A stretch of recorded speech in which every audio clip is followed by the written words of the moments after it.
To the blog of ক্লামসি গুড়িয়া। আজকে আমরা কোথায় এসেছি? আমরা আজকে অনেক শপিং করব, অনেক অনেক অনেক শপিং করব। একটা হেডটিক দিয়ে যাবে আমাদের জানি, কিন্তু তাও আমরা এসেছি শপিং করতে। হ্যাঁ, এখন আদি মোহনে ঢুকবো না, ঢাকেশ্বরীতে ঢাকেশ্বরীতে যাবো, যাবো, তারপরে শাড়ি স্প্ল্যানেড কেনার যাবো। আছে, সেগুলো কিনে মেয়েদের পুজো ইনকমপ্লিট উইদাউট স্প্ল্যানেড। ইন্ট্রোটা তো একটু আলাদাভাবে দিয়েই দিলাম। দেন বাদাম খেতে খেতে, যেহেতু ভাইটা বিক্রি করছিল তাই আমরা খেয়েছিলাম। খেতে খেতে লিফটে চড়ে চলে আসি ঢাকেশ্বরীতে। দেন আমরা এসেই শাড়ি কালেকশন দেখা শুরু করে দিয়েছিলাম। অ্যাকচুয়ালি মেনলি অঙ্কিতা শাড়ি নেওয়ার ব্যাপার ছিল, আমাদের কারোই সেরকমভাবে ছিল না। আমরা এরকম শাড়ি ট্রায়াল দিয়ে দেখছিলাম। দেন এই শাড়িটা তো ভীষণ সুন্দর ছিল, তাই আমরা দুজনেই একটু শাড়িটা গায়ে দিয়ে দিয়ে দেখছিলাম যে ভালো লাগে কি না।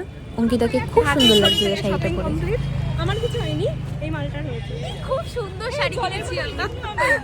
আর হচ্ছে গিয়ে চলে এসেছি, দেখাচ্ছি টুকটাক কালেকশন দেখিয়ে দেবো যদি ফোনে। কালেকশন দেখাবো বলে চলে আসি খেতে। ভীষণ খিদে পেয়ে গেছিলো, তাই চলে গেছিলাম নিজামসে, কারণ ওখানের আমিনিয়াটা একদম অখাদ্য খেতে। যাই হোক, দেন আমরা এই শর্টসের দোকানটাতে চলে আসি। ভালো ভালো ঘরে পরার শর্টস তোমরা পেয়েই যাবে। দেন কিছু ড্রেসেস তোমাদেরকে দেখিয়ে দিই, ভীষণ সুন্দর সুন্দর ছিল। ইভেন আমি অনেক ইনস্টাগ্রাম ইনফ্লুয়েন্সারদেরও দেখেছিলাম যে এখান থেকেই তারা কেনে। আমি বলছি ভাই কীভাবে এত সুন্দর ড্রেস। দেন ওখানে গিয়ে দেখি ওরা যেগুলো পরছে সমস্ত রকমের ড্রেসই ওখানে অ্যাভেলেবেল আছে। দেন আমরা আসি একটা জুয়েলারি শপে। জুয়েলারি কার জন্য দেখাবো দাঁড়াও।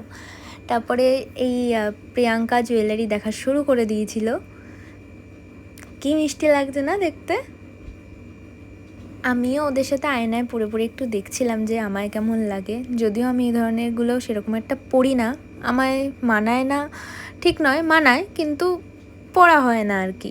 তো এই চাটাই নেকলেসই হয়তো বলে এগুলোকে, এগুলোও খুব সুন্দর ছিল। আর এগুলো তো মানে পুরোই সোনার মতো লাগছিল। দেন আমরা চলে আসি, তোমরা সবাই চিনতে পারছো, শ্রীরা মার্কেটে। দেন আমি এই দোকানটা থেকে জিন্স কিনেছি, তাই আমি জানি দোকানের জিন্সের কোয়ালিটি খুব ভালো হয়, তাই আমি নিয়ে গেছিলাম ওদেরকে জিন্স কেনার জন্য। দেন তোমরা দেখতেই পাচ্ছ শ্রীলেদার্সের সামনে এতটা ভিড় থাকাটা খুবই স্বাভাবিক। আর আমরা ভীষণ টায়ার্ড ছিলাম তখন, ভীষণ অনেক শপিং করেছি মাঝখানে, অনেকগুলো ক্লিপ নেওয়া হয়নি কারণ এত ধাক্কাধাক্কি, এত ভিড়ে পসিবল ছিল না ফোন বার করে ক্লিপ নেওয়ার। দেন আমরা শিয়ালদা মেট্রো স্টেশনে চলে আসি। একটু চিনতে সমস্যা হচ্ছিল বলে বারবার করে অঙ্কিতা পুলিশ কাকুদেরকে জিজ্ঞাসা করছিল। না, আমরা পুলিশ কাকুকে ডেকে এনেছি। কাকু, এটা কি ভুল ট্রেন? সীমান্ত 5টা পুলিশ, আর হচ্ছে ভুল ট্রেন, এটা সীমান্ত লেখা বলছে। না বোর্ড সরিয়ে দেবে, এটা আমাদের পুরো এক্সস্টেড লাগছে, আমাদের কিন্তু shopping তাও আমাদের মধ্যে এখনো শক্তি আছে। আমরা এখন শপিং ডিভাইডেড করলাম, কার ব্যাগে কোনটা যাবে এই যে ওপরে তুলেছি।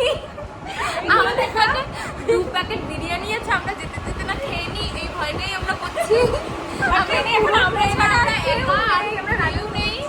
আমরা এখানে ফুটবল খেলবো, ক্রিকেট খেলবো, আর কি খেলবো জানি না। ওই সিনটা আমরা এত সুন্দর মানে এন্ডিং আমার ভিডিওতে মনে হয়নি। ওদের কি আর তোমরা দেখতেই পাচ্ছ ফাঁকা ট্রেন পেয়ে আমরা কি করছিলাম, একবার নামছি, একবার উঠছি, একবার খাবার কিনে এনে ট্রেনের মধ্যে বসে বসে খাচ্ছি। So if you like this video please comment and like করে দিও। Tata, bye by.